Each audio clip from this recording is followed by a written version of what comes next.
સાલા આજે છે ને ન્યુઝીલેન્ડ અને ભારતની ફાઇનલ મેચ છે એટલે તું 5000 ના મરચી બોમ્બ લેતો હોય અને 5000 ના છે ને ફૂલ રોકેટ લેતો હોય. ભારત જીતે એટલે ધુમાડો પૈસા અને ફટાકડાનો ધુમાડો કરી નાખવાનો. હર એક 4 અને હર એક 6 અને વિકેટ પડે એટલે એક મરચી બોમ્બ ફૂટવો જ જોઈએ. આજે કાં તો ન્યુઝીલેન્ડ નહીં કાં તો સોસાયટીનું ફંડ નહીં, પતાઈ જ દેવાનું છે આજે.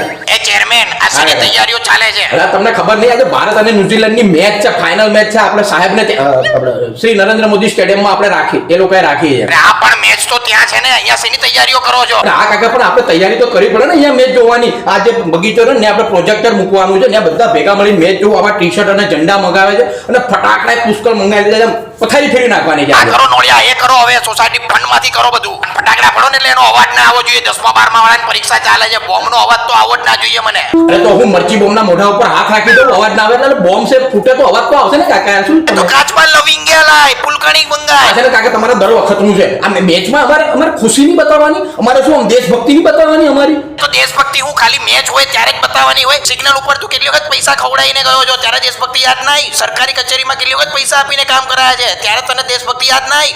કેટલી વખત આંદોલનમાં ભાગ લીધો છે ઝંડો લઈને? 15મી ઓગસ્ટ અને 26મી જાન્યુઆરીએ ઝંડાને અડ્યો છો ક્યારે? 2 કલાકની મેચમાં ઝંડાને હાથમાં પકડીને પછી મેચ પૂરી થઈ ગયા પછી એ જ ઝંડાને ન્યા ફેંકીને તારેવા વાળાના મોઢેથી મારા દેશભક્તિ શું કહેવાય ને નથી સાંભળવું. અમનો અવાજ ના આવવો જોઈએ નોળિયા. અરે ફઈના સોગન ચેરમેન, ફટાકડા ને એવું બધું લઈ આવ્યો છું, બરોબર? આખું બોક્સ ભરીને લઈ આવ્યો છું. અરે હજી સોસાયટી ફંડમાંથી નહોતા લાવવાના, ઉઘરાણું કરીને લાવવાના છે ને. હજી એ ખબર નથી કોણ આપશે કોણ ને આપે.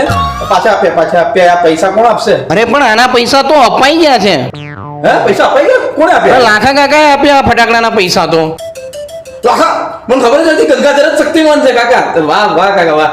હા ભાઈ, એ ફટાકડાના પૈસા મેં આપી દીધા છે. આને દેશભક્તિ કહેવાય તો ભાઈ મેં બી મારા તરફથી દેશભક્તિ બતાવી દીધી. આમ બી 10મા 12મા વાળા છોકરાઓને છે ને રજાઓ છે 3-4 દિવસની, એ લોકોને બી મેં મેચ જોવા બોલાયા છે. અને મારો એક ભાઈબંધ છે, એ હમણાં પ્રોજેક્ટર બી આપી જાય છે, એટલે ફંડમાંથી 1 રૂપિયો ના વાપરતો. અને આ બધી વસ્તુ કરવામાં છે ને ચેરમેન 10-15 હજાર રૂપિયાનો ખર્ચો થઈ ગયો છે. ભારત જીતે તો આ ખર્ચો બધો મારો છે, પણ ભૂલે ચૂકે જો ભારત હાર્યું અને ન્યુઝીલેન્ડ જીત્યું તો આ બધો ખર્ચો તારા માથે આવશે. ઇન્ડિયા જીતવું જોઈએ ઇન્ડિયા હવે તો.